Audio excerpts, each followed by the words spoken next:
சங்கைக்கும் மேன்மைக்கும் உரிய அல்லாஹின் நல்லடியார்களே, பெரியோர்களே, சகோதரர்களே, அல்லாஹ் ரப்புல் இஸ்ஸத்தினுடைய பேரொருளால் புனிதம் நிறைந்திருக்கிற ரமதானுடைய 27வது தராவீஹை தொடர்ந்து இந்த நேரத்தில் குர்ஆனை பற்றி ஹஸரத் அவங்க சில அறிமுகத்தை சொன்னாங்க. உண்மையிலே சொல்ல போனால் அல்லாஹினுடைய ஒரு அற்புதம் அல் குர்ஆன். இந்த உலகத்துல எவ்வளவு விஷயங்கள் இருந்தாலும் அல் குர்ஆனை போன்றிருக்கிற அற்புதத்தை சொல்லவே முடியாது. அதுல ஒரு முக்கியமான விஷயம் என்னன்னு சொன்னா, அந்த குர்ஆனை மனனம் செய்வது ஒரு அற்புதம். எத்தனை பேருக்கு போன் நம்பர் மனப்பாடமா இருக்கு? அவங்க நம்பருங்க அதிகமா இருக்கும். உங்க வீட்டுல நம்முடைய இருக்கக்கூடிய மனைவி, நம்முடைய குடும்பத்துல உள்ளவங்க நம்பருங்க. ஒரு 10 நம்பர் மனப்பாடம் இருந்துச்சுன்னா இன்னைக்கு பெரிய விஷயம். இப்படிதானாங்க. ஒரு காலத்துல அந்த போன் டைரி ஒண்ணு இருக்கும், பாக்கெட்ல வச்சிருப்பான், எழுதுவாங்க கையில, நம்பர் எல்லாம் மனப்பாடம். இந்த போன் வந்ததுக்கு அப்புறம், ஸ்மார்ட் போன்லாம் வந்ததுக்கு அப்புறம் பல பேருக்கு என்னன்னா 2 நம்பர் வச்சிருந்தா அந்த நம்பரு சரியான முறையில தெரியாது. யோசிச்சு பாருங்க, 6666 ஆயத்துகளையும் தன்னுடைய உள்ளத்திலே ஏந்தி இந்த ஹாஃபிஸா நின்று தொழக்கூடிய இந்த முஸல்லா இருக்கு பாருங்க, அதை நம்ம என்ன சொன்னாலும் அதை அனுபவித்து பார்க்கிற நேரத்திலே தான் அந்த இடத்தினுடைய அந்த குர்ஆனுடைய மகத்துவம் புரியும். சூரத்து ரஹ்மான் இருக்கு பாருங்க, அர் ரஹ்மான் அல்லமல் குர்ஆன், கிட்டத்தட்ட 30 இடத்துல எப்படி வரும்? கவி ஐயி ஆலா இரப்பிக்குமா துக்கதிவான். ஒரு இடத்துல போய் இப்படி மாறி இருந்துச்சுன்னா ட்ராக் மாறி போயிடும்.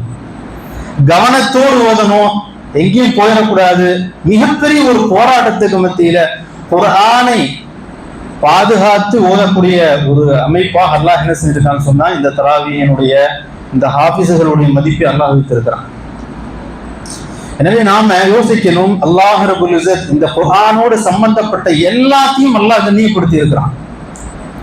ரமதானுடைய மாதம், ஷஹ்ரு ரமதான் அல்லதி உன்ஸில ஃபீஹில் குர்ஆன், இந்த மாதத்திலே தான் அல்லாஹ் குர்ஆனை இறக்கி வைத்தான்னு சொல்றான்.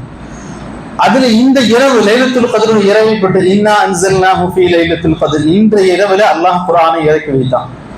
இந்த குர்ஆன் அருளப்பட்ட இடம் இருக்கு பாருங்க, அல்லாஹ் அதை பரக்கத்தாக்கி வச்சான். மக்காவை, மதீனாவை. சூறால பாருங்க, சில சூறாக்கள் மக்கியா, சில சூறா மதனியா. எந்த நபிக்கு அல்லாஹ் கொடுத்தானோ அவர்கள் நபிமார்களுடைய தலைவராக அல்லாஹ் ஆக்கி வச்சான். அதை கொண்டு வந்த மலக்கு இருக்கிறாரு, மலக்குகளுக்கெல்லாம் தலைவர்கள் ஜிப்ரீல் அலைஹிஸ்ஸலாம். அதை கொடுக்கப்பட்ட உம்மத் சிறந்த உம்மத். ஆக இந்த குர்ஆனோடு சம்பந்தப்பட்ட அனைத்தையும் அல்லாஹ் என்ன செஞ்சிருக்கான்? சிறப்பு வச்சிருக்கிறான். அப்ப யோசிக்கணும், இன்னைக்கு நம்முடைய நிலைமை எப்படி? நபிஸல்லல்லாஹு சொல்லி காட்டினாங்க, இன்ன லில்லாஹி அஹ்லீன மினன் நாஸ், அல்லாஹ்வுக்கென இருக்கக்கூடிய சில சொந்தங்கள் இந்த உலகத்துல இருக்கிறான். சொந்தக்காரங்க உலகத்துல சொல்றோம் இல்லையாங்க, எனக்கு அவரு தெரியுங்க, இவரு தெரியுங்க, அவங்க சொந்தக்காரர் தாங்க. நான் அறிமுகத்துக்கு சொல்றோம். இப்ப கொஞ்சம் வசதி உள்ளவங்க அல்லது கொஞ்சம் அதிகாரத்துல உள்ளவங்க, சிஎம் எனக்கு சொந்தக்காரர் தாங்கன்னு எப்படி இருக்கும்? இப்ப நபி அவங்க என்ன சொல்றாங்க? அல்லாஹ்விற்கு சொந்தக்காரர் இந்த உலகத்துல இருக்கிறாங்க. ஹும் அஹ்லுல் குர்ஆன், அவர்கள் குர்ஆன் உடையவர்கள். ஹும் அஹ்லுல்லாஹி வ ஹாஸத்துஹு, அல்லாஹ்வுக்கான பிரத்யேகமான நபர்கள். நபி ஸல்லல்லாஹு அலைஹி சொல்லி காட்டுறாங்க. நீங்க யோசிக்கணும், அப்படிப்பட்ட தொடர்புக்கு நம்ம வந்துட்டோமா இல்லையா? பாருங்க, குர்ஆன்ல அல்லாஹ் ரப்புல் இஸ்ஸத் எவ்வளவு அற்புதங்களை வைத்திருக்கிறான். இது எல்லாம் தாண்டி ஒரு மனிதனுடைய உண்மையான உற்ற நேசனாக இருப்பது குர்ஆன் மட்டும்தான். மௌத்துக்கு பிறகு எப்படிப்பட்ட அங்கீகாரம்! மாமின் ஷஃபீஇன் ஆதம் மன்ஸிலத்தன் இன்தல்லாஹி யௌமல் கியாமத்தி மினல் குர்ஆன், நாளை கியாமத்துடைய நாளையில அல்லாஹ்விடத்துல குர்ஆனை போன்று வேறு யாருமே சிபாரிசு செய்ய முடியாது. பரிந்து பேசுவதற்கு அப்படிப்பட்ட ஒரு நபர் யாருமே இல்லை. இப்படி சொல்லிட்டு சொன்னாங்க, லா நபியுன் வலா மலக்குன் வலா கைரும், எந்த நபியும் இல்லை, எந்த மலக்கும் இல்லை, வேறு யாருமே இல்லை. அப்படிப்பட்ட ஒரு அற்புதமான குர்ஆனை அல்லாஹ் நமக்கு கொடுத்திருக்கிறான். நீ யோசிக்கணும், நம்முடைய தொடர்பு குர்ஆனோட எப்படி? அதான் சொன்னது மாதிரிங்க, இன்னைக்கு நம்ம குர்ஆனை பார்த்து ஓதுறது, குர்ஆனை மனப்பாடம் பண்றதுடைய நிலைமைகள். ஹயாத்து சஹாபாவுல மௌலானா யூசுப் ரஹ்மத்துல்லாஹி அலைஹி அவங்க ஒரு ஹதீஸை கொண்டு வருவாங்க. ஹஸரத் உமர் ரலியல்லாஹு தஆலா அவங்க சொல்லுவாங்க, அந்த தலைப்பு, அந்த பாடமே என்ன? ஐய கதரின் மினல் குர்ஆன் யம்பகி லிகுல்லி முஸ்லிமின் ஐ யதஅல்லமஹு. ஒவ்வொரு முஸ்லிமுக்கும் குர்ஆனுடைய எவ்வளவு சூறாக்கள் மனப்பாடமா இருக்கணும்ங்கிறது அதுக்கு தலைப்பு. அது சும்மா சொல்றாங்க, ஒவ்வொரு முஸ்லிமுக்கும் குறைஞ்சது 6 சூறா தெரியும். குறைஞ்சது 6 சூறா. 2 ஃபஜ்ருக்கு, 2 மக்ரிபு, 2 இஷா. இதே அவங்களே சொல்றாங்க. அப்ப யோசிச்சு பார்க்கணும், சப்தமிட்டு ஓதக்கூடிய இந்த தொழுகைகளை ஓதக்கூடிய பரலான தொழுகைகளுக்கு உண்டான அமைப்புல ஒரு 6 சூறா கூட தெரியணும் அப்படின்னா இன்னைக்கு நம்முடைய நிலைமைகள்லாம் எப்படி? குறைஞ்சது 6 இல்லையா 4ஆவது தெரியும். அதை சொன்ன மாதிரி எப்படிங்க 4 சூறாவும் தெரியணுமே, அது இல்லை அப்படின்னா எப்படி? எனவே குர்ஆனுக்கு உண்டான ஹக்குகள் என்ன அப்படின்னு சொல்லி உலமாக்கள் எழுதும்போது முக்கியமா 4 கடமைகளை சொல்றாங்க. முதலாவது ஓதுவது. குர்ஆனை ஓதுறது மனப்பாடமா அல்லது பார்த்து ஓதக்கூடிய அமைப்பில் எப்படியாவது ஓதுறது. பாருங்க, அபூ ஹனீஃபா ரஹ்மத்துல்லாஹி அலைஹி அவங்க சொல்லி காட்டுறாங்க, ஒவ்வொரு வருஷமும் குறைஞ்சது 2 குர்ஆன் ஓதுவது கட்டாயம் சொல்லி எழுதுறாங்க. இது உம்மத்தை கவனிச்சு அவங்களுடைய அமல் எப்படி இருந்துச்சு தெரியுங்களா? பொதுவான நாட்கள்ல ஒரு குர்ஆன் ஓதுவாங்க. ரமலானுடைய காலத்துல பகல்ல 1, ராத்திரி 1. அபவ் ஐ யுவஜிஃபுஹுமா, அவர்கள் அவ்விருவருக்கும் விருந்தோம்பல் செய்வதற்கு மறுத்து விட்டார்கள் அப்படின்னு சொல்லி அல்லாஹ் குர்ஆன்ல சொல்றான். பின்னால முஸ்லிம்களிடத்துல அந்த ஊருக்காரங்க என்ன செஞ்சாங்கன்னு சொன்னா போனாங்க. போய் என்ன தெரியுமா சொன்னாங்க, உங்களுக்கு என்ன வேணுமோ சொல்லுங்க, நாங்க கொடுத்துட்றோம், எங்களுக்கு அதுக்கு பதிலாக ஒரே ஒரு உதவி செய்யுங்க. என்ன உதவி தெரியுங்களா? அந்த இடத்துல அரபி தெரிஞ்சவங்களுக்கு தெரியும், அரபியினுடைய 2வது எழுத்து பான்னு சொல்லி எழுதுறோம் இல்லைங்க, கீழே ஒரு புள்ளி வச்சு, அதுதான் அந்த இடத்துல எழுதப்பட்டது. அந்த ஒரே ஒரு புள்ளி எடுத்து மேல வச்சு இன்னொரு புள்ளி அத்தவ் அப்படின்னு சொல்லி ஆக்கிருங்க, உங்களுக்கு என்ன வேணும்னு நாங்க கொடுத்துட்றோம். என்ன அர்த்தம் தெரியுங்களா? அந்த ஊருக்காரங்க அவர்களுக்கு விருந்தோம்பல் செய்வதற்கு முன்வந்தார்கள் அப்படின்னு ஆயிரும். எங்களுடைய சமூகத்தை பற்றி உண்டான அந்த குறைகள் நீங்கி போகும், அதுக்காக எவ்வளவு நாங்க செலவு செய்ய தயார், முடியவே முடியாதுட்டாங்க. எனவே நான் சொன்ன குர்ஆனுடைய வார்த்தைகள் அல்ல, அதனுடைய நுக்தா, அதனுடைய எழுத்துக்கள் இருக்கக்கூடிய ஒரு புள்ளி கூட மாற்றம் செய்ய முடியாத அளவுக்கு அல்லாஹ் அதனுடைய பாதுகாப்பு உறுதி செய்திருக்கிறான். முழு உலகத்துல எவ்வளவு ஹாஃபிஸ்மார்கள் இருக்கிறான், அவருடைய உள்ளத்துல அல்லாஹ் என்ன செஞ்சான், இந்த குர்ஆனை பாதுகாக்கக்கூடிய பொறுப்பை தன்னிடத்தில் எடுத்துக்கொண்டான். இது பெரிய ஒரு முஅஜிஸா. பெரிய அல்லாஹ் இந்த குர்ஆனுக்கு மாத்திரமே அல்லாஹ் அந்த வாக்குறுதியை, அல்லாஹ் அந்த பொறுப்பை எடுத்திருக்கிறான்.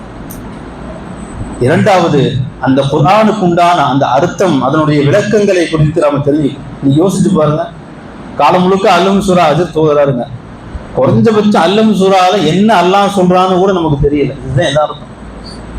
இப்படியேதான் போகுது. அந்த தர்ஜுமா, தமிழ் தர்ஜுமா எடுத்து படிக்கலாமே, சரி அரபி தான், தமிழ் தான் நம்ம தெரிஞ்ச மொழியாச்சு, படிக்கலாம், அல்லாஹ் அது என்னதான் சொல்ல வரான் என்று அந்த குர்ஆனை குறித்து உண்டான ஆய்வுகள், அதை பத்தி உண்டான ஒரு தேடுதல் அப்படிங்கிறது இன்னைக்கு ரொம்ப கம்மி ஆயிடுச்சு. சமீபத்தில் ஒரு கிறிஸ்துவ பெண்மணி இஸ்லாத்தை ஏற்றுக்கிட்டாங்க.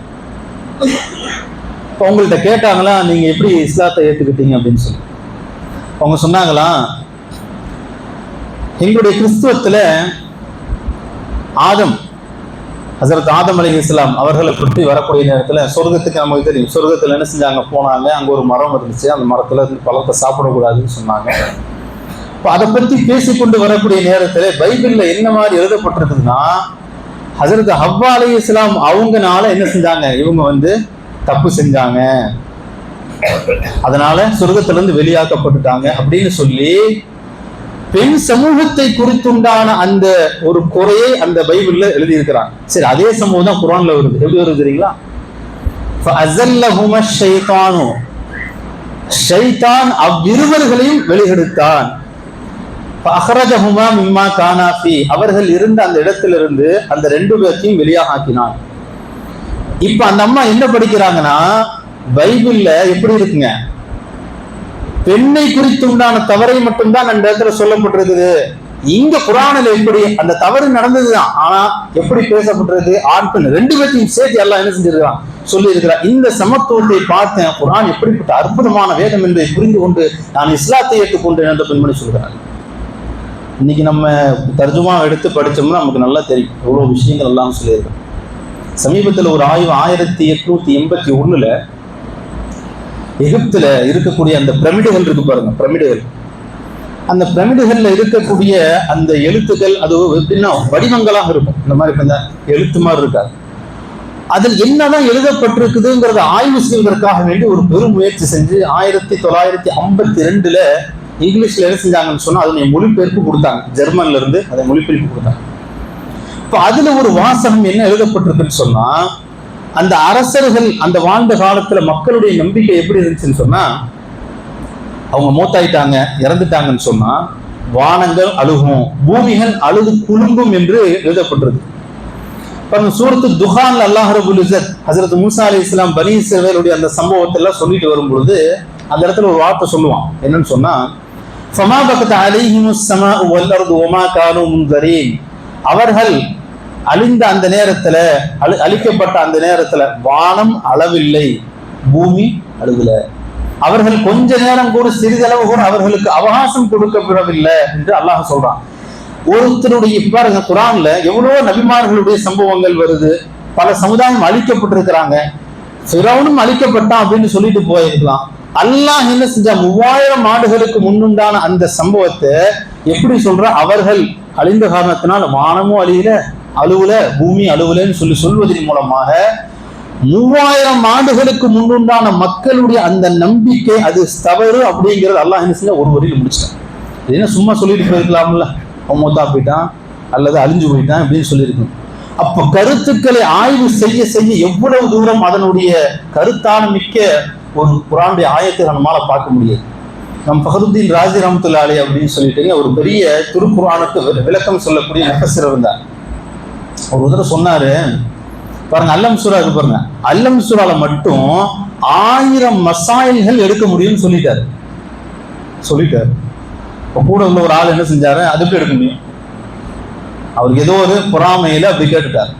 அதுக்கே கிதாப் எழுதினாரு, தஃப்சீருல் கபீர்னு சொல்லி எழுதுனதுல அதுல அல்ஹம்து சூராவுக்கு மட்டும் ஒரு பாகம் தனியா அல்லம் சூராவுக்கு மட்டும் எழுதினார்.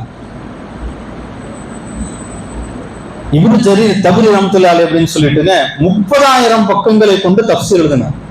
அதை சுருக்கி 3000 பக்கத்தை கொண்டு வந்தார். சுருக்குனதுங்க. இன்னைக்கு நமக்கு என்ன எப்படி இருக்குது, தர்ஜுமா படிக்கிறதுக்கு எப்படி, தஃப்சீர்கள், விளக்க உரைகள், குர்ஆனுடைய கருத்துக்கள். ஹஜ்ரத் இப்னு மஸ்ஊத் ரலியல்லாஹு அன்ஹு சொல்லி காட்டுறாங்க, உங்களுக்கு கல்வி ஞானம் வேணும், அறிவு வேணும் அப்படின்னு நினைச்சீங்கன்னு சொன்னா குர்ஆனுடைய கருத்துக்களை அதை என்ன செய்யுங்க, நீங்க ஆராய்ந்து அதை படித்து பாருங்கள். அதிலே முன்னோர்கள் பின்னோர்கள் எல்லாத்துடைய எளிமையும் அல்லாஹ் என்ன செஞ்சிருக்கான், குர்ஆன்ல வைத்திருக்கிறான்னு ஹஜ்ரத் இப்னு மஸ்ஊத் சொல்றாங்க. இன்னைக்கு யோசிக்கணும், அப்படின்னு குர்ஆனுக்கு செய்ய வேண்டிய முக்கியமான கடமை என்ன, அல்லாஹ் அதுல என்னதான் சொல்றான், ஆர்வப்பட்டு ஆசைப்பட்டு நம்ம என்ன செய்யணும், தர்ஜுமாக்களை வாங்கி படிக்கக்கூடிய அந்த அமைப்பை நம்ம ஏற்படுத்திக்கணும். இன்னைக்கு பாருங்க, ரொம்ப லேசா ஒரு நாளுடைய கிளாஸ் எல்லாம் இன்னைக்கு செய்யறாங்க. குர்ஆனை ஒரு நாள் எப்படி கத்துக்கிறது அப்படின்னு சொல்லிட்டு நமக்கு ஆர்வம் இருந்துச்சுன்னு சொன்னா இந்த மாதிரியான வாய்ப்புகளை பயன்படுத்தி குர்ஆனை ஓத ஆரம்பிக்கலாம். பிறகு குர்ஆனுடைய அந்த விளக்கங்களை படிக்கலாம். இவ்வளவு அதனுடைய கருத்துக்கள். மூணாவது சொன்னாங்க, உலமாக்கள் சொல்றாங்க, குர்ஆனுக்கு செய்ய வேண்டிய முக்கியமான 3வது கடமை அந்த குர்ஆனில் அல்லாஹ் சொன்ன அந்த விஷயத்தின்படி அமல் செய்வது. குர்ஆன்ல அல்லாஹ் என்ன சொல்றான், இன்ன ஹாதல் குர்ஆன யஹ்தி லில்லதி ஹிய அக்வம். நிச்சயமா இந்த குர்ஆன் அதை வழிகாட்டுகிறது, அது என்ன செய்யுதுங்க, நேரான வழியை கொண்டு செல்கிறது என்று அல்லாஹ் குர்ஆன்ல சொல்றான். இன்னைக்கு இந்த விஷயத்தை நீங்க எடுத்து பார்த்தீங்கன்னு சொன்னா அல்லாஹ்வினால் கொடுக்கப்பட்ட சட்டங்கள் எதெல்லாம் இருக்கோ அதுதான் கியாமத்து வரைக்கும் அது நிலையானது, அதுதான் சரியானது என்பதை இந்த நேரத்தில் நம்ம பார்க்க முடியுது. பாருங்க, இன்னைக்கு குடும்பவியல் சட்டம் எல்லாம் இருக்கு பாருங்க, கணவன் மனைவனுடைய அல்லது அந்த வாரிசுரிமை சட்டம், இப்படி நிறைய சட்டங்கள் இருக்கு. அல்லது குற்றவியல் சட்டம், இஸ்லாத்துல ஒருத்தர் திருடிட்டாருன்னு செய்யணும், கையெட்டணும்ல. இந்த மாதிரி குற்றவியல் சட்டம், குடும்பவியல் சட்டங்கள், இது எல்லாம் என்னன்னு சொன்னா அல்லாஹ் என்ன சொன்னா, தில்க ஹுதூதுல்லாஹ், இதெல்லாம் அல்லாஹ்வுடைய வரையறைகள், அதை மீறி நடக்காதீங்க, அதுதான் உங்களுக்கு பாதுகாப்பை கொடுக்கும், அதுதான் உங்களுக்கு நிம்மதியை கொடுக்கும் என்று அல்லாஹ் சொல்றான். யோசிச்சு பார்த்தா சமீபத்துல 2024 டிசம்பர் மாசத்துல பெங்களூர்ல ஒரு சம்பவம் நடக்குது. என்ன சம்பவம், அடல் சுபாஷ் சொல்லக்கூடிய ஒருத்தர் என்ன செய்யறாருன்னு சொன்னா ஒரு கடிதம் ஒன்று எழுதுறாரு. என்ன கடிதம்னு சொன்னா, இப்ப இருக்கக்கூடிய நீதிமன்றத்தினுடைய அந்த சட்டங்கள் அடிப்படையில பெண்களுக்கு கொடுக்கப்பட்ட அந்த சலுகைகள் அவர்களுடைய உரிமையின் காரணத்தினால லீகல் டெரரிசம், அதாவது சட்டப்பூர்வமான தாக்குதல் நடத்தப்பட்டிருக்குது என் மேல, அதனால நான் இப்ப தற்கொலை செய்ய போறேன், தற்கொலை செஞ்சுட்டேன்னு சொன்னா எனக்கு நீதி கிடைக்கிற வரைக்கும் என்னுடைய அந்த சாம்பலை எங்கேயும் கரைக்காதீங்கன்னு எழுதி வைக்கிறார். என்னப்பா பிரச்சனை அப்படின்னா, இன்னைக்கு உலகத்துல பெண் சுதந்திரத்தை பத்தி ஃபெமினிசம் சொல்லக்கூடிய அந்த மாதிரி பெண்களுக்கு என்ன வேணுங்க, சுதந்திரம் வேணும், சமத்துவம் வேணும், பேசி பேசி பேசி பேசி என்ன ஆயிடுச்சு அப்படின்னு சொன்னா, அல்லாஹ் குர்ஆனில் சொல்லக்கூடிய விஷயத்தை மீறி போன காரணத்தினால எவ்வளவு பெரிய பாதிப்பு அப்படின்னா, அந்த குடும்பத்துல அந்த மனைவியும் மாமியார் எல்லாம் சேர்ந்து, அவர் ஒரு சாஃப்ட்வேர் இன்ஜினியர், எவ்வளவு தூரம் டார்ச்சர் பண்ணி பண்ணி கடைசியில அவர் ஒரு மன உளைச்சலுக்கு ஆளாக போய் மிரட்டி அந்த அம்மா எப்படி செய்யறாங்க, கொடுக்கலன்னு சொன்னா நான் ஜீவனாம்சம் போட்டுருவேன், இப்படி மிரட்டி என்ன செஞ்சாங்க, அவனை டார்ச்சர் பண்ணி அப்படியே என்ன செஞ்சுட்டாப்புல, தற்கொலை செஞ்சுட்டாங்க. குர்ஆன் சொல்லுகிறது, ஹுன்ன லிபாசுல்லகும் அன்தும் லிபாசுல்லஹுன்ன, ஆண்கள் பெண்கள் ஒருவர் மற்றவரோடு சேர்ந்து சார்பு வாழ்க்கையோட வாழ வேணும் அப்படிங்கிறது குர்ஆனுடைய கருத்து. இன்னைக்கு என்ன நம்ம நிலைமை, தற்சார்பு வாழ்க்கை. இன்னைக்கு பெருநகரங்களில் போய் பார்த்தீங்கன்னு சொன்னா கணவன் மனைவியாக போறாங்க ஒரு ஹோட்டலுக்கு, நீ சாப்பிட்டு நீ காசு கொடு, நான் சாப்பிட்டு நான் காசு கொடுக்குறேன். இஸ்லாம் சொல்லக்கூடிய முறை என்ன, சார்பு வாழ்க்கை. ஒரு பெண் ஒரு கணவனை சார்ந்து இருக்கணும், ஒரு கணவன் ஒரு பெண்ணை சார்ந்து இருக்கணும். இந்த சார்பு வாழ்க்கை ஊக்கப்படுத்துது. இன்னைக்கு மனிதனுடைய அறிவை கொண்டு சிந்தித்து ஏற்றப்பட்ட சட்டங்கள்னால எவ்வளவு பெரிய பாதிப்புங்கிறத போன அந்த ஒரு பிரச்சனைக்கு பிறகு பல பேர் யோசிக்க ஆரம்பிச்சாங்க. எனவே குர்ஆனுடைய சட்டங்கள், அல்லாஹ்வினால் இயற்றப்பட்ட சட்டங்கள் அப்படிங்கிறது அது காலத்துக்கும் எல்லா பிரச்சனைகளுக்கும் உண்டான தீர்வு என்ற காரணத்தினால குர்ஆனுடைய சட்டங்களை அமல் செய்வது, அதனுடைய அடிப்படையில நம்முடைய வாழ்க்கையை அமைத்துக் கொள்வது குர்ஆனுக்கு செய்கிற முக்கியமான கடமை என்று உலமாக்கள் எழுதுகிறார். அடுத்து முக்கியமான விஷயம் என்ன சொன்னா, நாம் கற்றிருக்கக்கூடிய அந்த குர்ஆனை கொண்டு போய் மக்களிடத்திலே சேர்க்கக்கூடிய மிக முக்கியமான பணி. நபி அவங்க சொன்னாங்க, கைருக்கும் மன் தஅல்லமல் குர்ஆன வ அல்லம, உங்களில் சிறந்தவர் தானும் குர்ஆனை கற்று பிறருக்கும் கொண்டு போய் சேர்க்க வேண்டிய பொறுப்பு இருக்கிறது. பல்லிகு அன்னி வலவ் ஆயா, என்னிடத்தில் இருந்து ஒரு சின்ன விஷயத்தை கற்றிருந்தாலும் அதை மற்றவர்களுக்கு கொண்டு சேர்க்க வேண்டிய பொறுப்பு உங்களுக்கு இருக்கிறது என்று பெருமானார் சொன்னாங்களே. அப்படிப்பட்ட குர்ஆனுக்கு செய்யக்கூடிய மிக முக்கியமான கடமை என்னன்னு சொன்னா, குர்ஆனை பாதுகாப்பதும் அதை பரப்புவதும் முஸ்லிம் சமூகத்தினுடைய கடமை என்பதை இந்த நேரத்தில் நாம் புரிந்து கொள்ளணும். எனவேதான் உலமாக்கள் பல வகையில குர்ஆனுக்கு உண்டான அவருடைய சேவைகளை குறித்தெல்லாம் பார்த்தோம்னு சொன்னா பெரும் சேவைகள் செய்திருக்கிறாங்க. குறைஞ்சபட்சம் நாம என்ன செய்யணுங்க, குர்ஆனை நம்ம கத்துக்கணும் அப்படின்னு நினைக்கிறது, குர்ஆனுடைய அர்த்தங்களை தெரிஞ்சுக்கிறது, அதனை அமல் செய்யறது, பிறருக்கும் நம்ம கற்றுக் கொடுக்கணும். தீனுடைய மதரசாக்கள் இருக்கிற, குர்ஆனை கற்றுக் கொடுக்கக்கூடிய இதாராக்கள் இருக்குது, அதுக்கு நம்ம நம்முடைய பொருளாதாரத்தினால நம்முடைய உடல்னால எவ்வளவு தூரத்துக்கு பாதுகாக்க முடியுமோ அதுதான் இஸ்லாமிய சமூகத்தினுடைய பெரும் பாதுகாப்பாக அமையும். ஒரே ஒரு விஷயத்தை சொல்லி முடிச்சிடறோம் பாருங்க. சுதந்திர போராட்டத்தினுடைய நேரத்துல ஆங்கிலேயர்கள் ஒரு விஷயத்தை பார்த்தாங்க, இந்த முஸ்லிம்களை எவ்வளவு நம்ம பண்ணாலும் எவ்வளவு நம்ம ஒடுக்கணும்னு நினைச்சாலும் ஒண்ணுமே பண்ண முடியல. சரி, இவர்களை பலகீனப்படுத்துறதுக்கு என்ன செய்யறதுன்னு சொல்லி ஒரு ஆலோசனை பண்ணாங்க. இப்போ முக்கியமாக 3 விஷயத்தை முடிவு செஞ்சாங்க. முக்கியமாக 3 விஷயத்தை செஞ்சா இந்த முஸ்லிம் சமூகம் அதுதான் இருக்கிற இடம் இல்லாம போயிடும்ங்கிறத முடிவு செஞ்சாங்க. முதலாவது, இந்த முஸ்லிம் சமூகத்துல தியாகம் செய்யக்கூடிய மனப்பாக்கம், தீனுக்காக வேண்டி இஸ்லாத்துக்காக வேண்டி தியாகம் செய்யக்கூடிய, முஜாஹதா செய்யக்கூடிய அந்த தன்மையை எடுத்துடணும். எந்த கஷ்டமும் படக்கூடாதுங்க, தீனுக்காக வேண்டி எந்த சிரமமும் படக்கூடாது. வந்தோ போனா நமக்கு எதுக்குங்க பிரச்சனை, சில பேர் சொல்றாங்கல்ல, அதெல்லாம் எதுக்குங்க அந்த பிரச்சனை. அவன் என்ன நினைச்சான், முஸ்லிம்கள் எப்படி இருக்கணும்னா பேரோட முஸ்லீம் இருந்தா பிரச்சனை இல்லை, ஆனா சிரமம் எடுக்கிற மாதிரி ஆளா இருக்கக்கூடாது, அப்படி உருவாக்கிடணும் சிந்தனை ரீதியா அப்படி கொண்டு வரும். 2வது, உலமாக்களுடைய தொடர்புகள் இந்த சமூகத்தை அப்புறப்படுத்தணும். என்னமோ வாரம் ஃபுல்லா அங்கேயோ போயிட்டு வந்துருவாப்புல, ஜும்மால வந்தாப்புனா ஆள் அலர்ட் ஆயிடுவார், ஏதோ ஒண்ணு சொல்லி அதை தெரிஞ்சு செஞ்சிருவாரு, தீனுடைய விஷயத்துக்கு அது இதுன்னு சொல்லி ஓரளவுக்கு ரிஃப்ரெஷ் ஆயிடுவாரு. இதை கட் பண்ணும். 3வது, குர்ஆனை இந்த சமூகத்திலிருந்து அழிக்கும். பல லட்சம் குர்ஆன்கள் அழிக்கப்படுச்சு அந்த நேரத்தில். எதுக்கு இதை சொல்றேன்னு சொன்னா, இன்னைக்கு இஸ்லாத்தினுடைய பாதுகாப்பு, முஸ்லிம் சமூகத்துடைய பாதுகாப்பு, முஸ்லிம் சமூகத்துடைய எழுச்சி அப்படிங்கிறது குர்ஆனை நாம் எவ்வளவு தூரம் அதனுடைய தொடர்பை ஏற்படுத்துகிறோமோ அதை கொண்டுதான். நீங்க அதை விட்டுட்டு நான் எவ்வளவு பட்டப்படிப்பு படிச்சுட்டேன், நான் எவ்வளவு எனக்கு அது தெரியும் இது தெரியும் அப்படி எவ்வளவு போனாலும் சரி குர்ஆனுடைய தொடர்பு இல்லை அப்படின்னு சொன்னா அது மிகப்பெரிய நஷ்டம் என்பதை புரிந்து கொள்ளும். இந்த உலகத்திலையும் பெரிய நஷ்டம், கியாமத்துடைய நாளையில கபருடைய வாழ்க்கையில யாருமே கூட இருக்க மாட்டாங்க. காலித் இப்னு மஅதான் ரலியல்லாஹு அன்ஹு அவங்க சொல்றாங்க, அதாவது குர்ஆன் எப்படிப்பட்ட ஒரு உதவி கபருடைய நேரத்தை எப்படி செய்யணும்னு சொன்னா, சூரத்து சஜிதா ஓதுறோம் இல்லைங்க, வெள்ளிக்கிழமை மஸத் ஓதுவாங்க. சூரத்து சஜிதா என்ன செய்யும் அப்படின்னு சொன்னா, கபருல தபாரக்கல்லதி சூரா, சூரத் 2 சூறாவும் ஒண்ணு இவருக்கு பாதுகாப்பு கொடு கபருடைய வேதனையிலிருந்து, அல்லது நாளை மறுமையில பாதுகாப்பு கொடு. இல்லைன்னு சொன்னா அந்த குர்ஆன்ல இருந்து என்னை எடுத்துரு, அல்லாஹ்விடத்தை தர்க்கம் செய்யும் என்று சொல்கிறார். நீ யோசிக்கணும், அப்படிப்பட்ட ஒரு பெரிய பாதுகாப்பாக அல்லாஹ் என்ன செஞ்சான், அந்த குர்ஆனை நம்ம இடத்துல கொடுத்துருக்கிறான். இன்னைக்கு ரொம்ப லேசாக என்ன செய்யறாங்க, பெரிய பெரிய வயசுல இருக்கிறாங்க, ஒரு சின்ன முயற்சி ஆசைப்படுறாங்க. அல்லாஹ்வுடைய கிருபையினால பாருங்க, இப்ப அன்னிதாங்கிறது ஒரு பெரிய முன்னுதாரணங்க. புதுசா இஸ்லாத்தை சொன்னாங்க, 40 நாள்ல குர்ஆன் கத்துட்டு போடுறாங்க. இன்னைக்கு ஒரு பெரிய உதாரணமா இல்லைங்களா? நம்ம காலங்காலமா முஸ்லிம்களாக இருக்கிறோம், என்ன நினைச்சிட்டு இருக்கிறோம், குர்ஆன் நமக்கு வராதுங்க வராது. 40 நாள் இருக்கிறாங்க, அல்லாஹ்வுடைய கிருபையினால் சூரா மனப்பாடம் செஞ்சு குர்ஆனை சரளமாக ஒதுங்கிறது போறான். இன்னைக்கு அப்படிங்கும்போது நமக்கு ஏன் வராது? உண்மையிலே என்னன்னு சொன்னா, நம்ம இடத்துல ஒரு ஆர்வம் தேட்டமும் இருந்துச்சுன்னு சொன்னா நிச்சயமா அல்லாஹ் நமக்கும் அப்படிப்பட்ட குர்ஆனுடைய தொடர்பை அல்லாஹ் கொடுப்பான் என்பது எந்த சந்தேகமும் இல்லை. மௌத்து வரைக்கும் குர்ஆனுக்கு சேவை செய்கிற சேவகர்களாக, அதற்கு உதவி செய்யக்கூடிய உதவியாளர்களாக அல்லாஹ் ரப்புல் இஸ்ஸத் நம் அனைவரையும் மாற்றி தந்தல் புரிவானாக. வாஹிரு தஅவானா அல்ஹம்துலில்லாஹி ரப்பில் ஆலமீன். அஸ்ஸலாமு அலைக்கும் வரஹ்மத்துல்லாஹி.